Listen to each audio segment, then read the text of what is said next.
mujamati roha wal kasal fa inna sababul lil waqfati wal fatrah. Masih tadi dijelaskan tentang wasiatul murid supaya kita lebih pembahasannya lebih jelas. Kemarin pertama sekali kita masuk torekot, pertama sekali itu tobat dari dosa yang sifatnya sir atau yang sifatnya jahar. Terus sehabis kita tobat, kita diusahakan tidak ada musuh dengan siapapun, baik walaupun cuma seorang manusia gitu tuh. Sehabis itu kita tobat maksimal, baru kita bebaskan semua hal-hal yang sekiranya mengganggu perjalanan wusul ke Allah. Itu sehabis tobat, hal-hal yang mengganggu perjalanan wusul Allah, yaitu berupa harta harus kita keluarkan semua gitu tuh, pertama.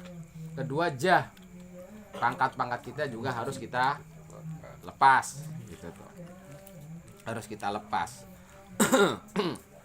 Sebab selama kita punya alaik dalam usul ke Allah, walaupun harta atau selamanya kita tidak bakalan sukses. Dan juga dalam kita usul ke Allah itu jangan sampai ada bersitan hati untuk kita supaya dibilang orang zuhud, supaya kita ada orang datang ke kita minta tabaruk, minta berkah, atau supaya kita ucapannya didengar. Udah, itu mah gagal kita tuh. Kalau orang usul tujuannya seperti itu. Iya, lomba tamu. Supaya lomba tamu gitu tuh. Mau jelas bisa nih. Iya. Dan juga kita tidak pernah merasa dirinya punya harga diri, punya nilai. Apalagi kita merasa ada orang lain yang lebih rendah derajatnya dibanding kita, selamanya tidak bakalan usul ke Allah kalau kita punya perasaan itu. Kita punya merasa anallahu qadron wa qimah. Kita punya qadron, pangkat, atau kita punya harga diri. Itu tidak bakalan nyampe usul ke Allah itu. Dah. Lah, lalu sehabis kita mesti menjaga rahasia kita. Jangan pernah kita buka rahasia kepada siapapun, terutama kepada guru. Kalau kepada guru ya kita jangan sampai ada rahasia. Bahkan nafas pun kita diusahakan terbuka terhadap guru tersebut. Kalau kita sampai ada rahasia walaupun satu disembunyikan ke guru, berarti kita telah melakukan kekhianatan dalam suhbah dengan seorang guru tadi. Nah, jangan sekali-kali dalam hati kita ada bersitan yaitu mukhalafah, mau tidak sesuai dengan apa yang diisyaratkan oleh guru. Umpamanya ada bersitan, kita langsung ngomong sama guru, mengakui, guru saya tadi, guru memberi isyarat itu ada bersyarat, saya pengen menentang. Itu harus mengakui seketika itu juga fi wakti. Jadi jangan ada rahasia apapun dengan sang guru itu. Lalu kita menuruti semua perintahnya, baik posisinya kita dalam perjalanan, atau posisinya kita dalam rumah, atau kita posisinya dalam waktu yang berat. Umpamanya kamu wiridan 1000 sehari, udah, kita dalam perjalanan ya dibaca itu 1000. Kita di rumah ya baca 1000. Kita lagi kerja panen ya baca 1000. Tidak boleh itu. Wah, ini mah rufos kita lagi panen, nggak bisa kalau udah Lagi panen gitu tuh. Kalau orang torekot upahnya lagi kerja bangunan, ambil sakot, kita kayaknya nggak bisa, itu harus, tidak bisa tidak. Nah, harus kita lakukan, nggak apa-apa, kita kerja kita apa, yang penting jangan sampai ditinggalkan isyarat yang di guru itu.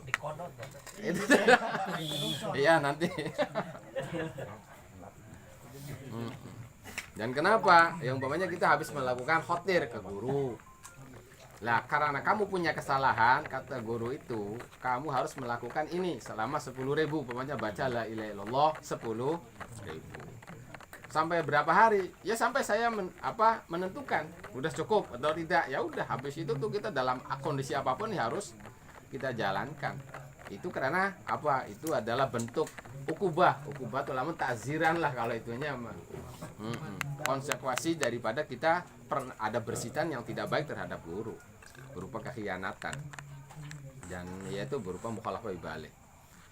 Lah, adab seorang guru itu bila mana si murid melakukan kesalahan jangan di apa istilahnya ditazawuz itu dimaafkan lah, dipecat. Enggak, tazawuz itu itunya dihapura, ya udah gitu tuh, nggak apa-apa. Enggak, jangan, pantangan guru itu memberi kemurahan terhadap murid itu pantangan. Iya, harus tuman kata murid itu. Harus tuman. Kenapa?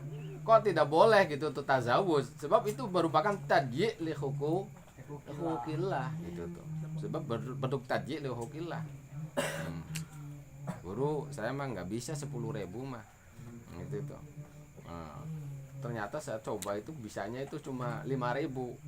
Gimana? Nggak bisa, harus 10.000 gitu. Sebab kalau udah nggak apa-apa itu berarti tadyi' li hukukillah gitu.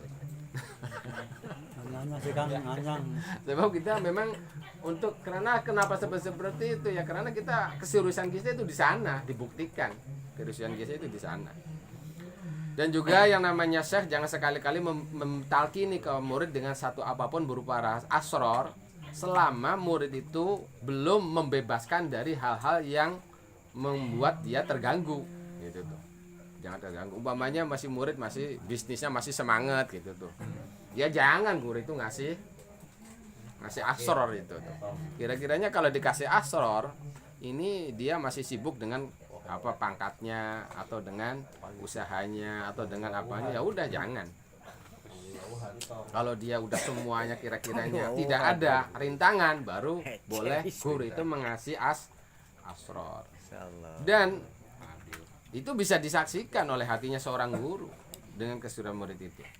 Nah, kalau guru itu benar-benar udah melihat ternyata dia hartanya dikeluarkan semua, pangkatnya dia lepas semua, terus dia lihat musuh-musuhnya dia didatangin minta itu semua, oh berarti dia udah serius. Lah udah, baru itu boleh memberi asror tapi dengan ada syarat. Apa syaratnya? Ridho. Kamu harus siap menjalani kehidupan dengan apa ketentuan-ketentuan ya kodar itu, yaitu kamu sakit, kamu hina, kamu fakir, kamu apa, pokoknya harus jangan kamu mengeluh. Jangan kamu mengeluh. Umumnya terjadi apapun kepada diri kamu itu jangan sampai mengeluh, baik yang mengenai badan atau mengenai harta atau apapun. Jangan sampai mujana paterohah, kita pengen ada keinginan untuk rehat, istirahat, cuti, tidak boleh itu sama sekali. Apalagi malas-malasan. Sebab kalau itu sababul waqfah wal waktu itu membuat dia terhenti total atau bisa jadi membuat dia itu lambat. Kita umpamanya ngaji terus, nggak ngaji aja sekali, walaupun ada udur, untuk kedua kalinya tuh malas biasanya. Kalau udah sekali malas, walaupun ada udur gitu tuh, walaupun ada udur itu malas untuk memulainya lagi, berat lagi. Jadi kalau istiqomah ya memang apapun rintangannya ya harus dijalanin aja, nanti ya terus. Tapi kalau udah ada rintangan walaupun udur syar'i, enggak ya udah, sananya tuh untuk berangkat laginya tuh sangat malas sekali. Berat lagi lah. Hujan. Itu sababul lil waqfa wal fatroh gitu tuh. Iya. Lah apa sih perbedaan waqfa dan fatroh? Kalau waqfa itu dia keluar secara total. Umpamanya ngaji pas itu ada itu bukan ngaji senenan, bukan ya, ngaji apa saja.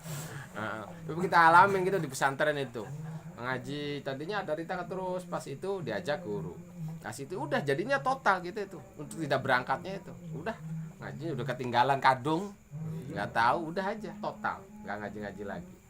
Ya itu namanya waqfa. Ada yang fatroh itu jadinya apa, kesemangatannya jadi berkurang kalau kita udah mulai apa yang namanya rohah.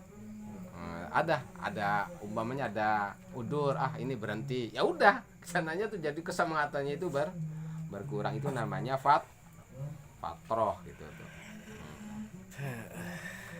Wa kullu muridin waqaf fi iradillah yajumna syai'an, bila mana ada seorang murid dia berhenti dari awal irodahnya, maka dia tidak bakalan datang kepada dirinya apapun. Walaupun dia udah berjalan, umpamanya setengah perjalanan, kok berhenti total, ya udah dia tidak bakalan mendapatkan apa naudzubillah gitu tuh. Jadi kita tidak ada istilah yang namanya malas, yang namanya pengen rehat gitu, santai. Itu bagi orang tua rekor mas pantangan itu tuh.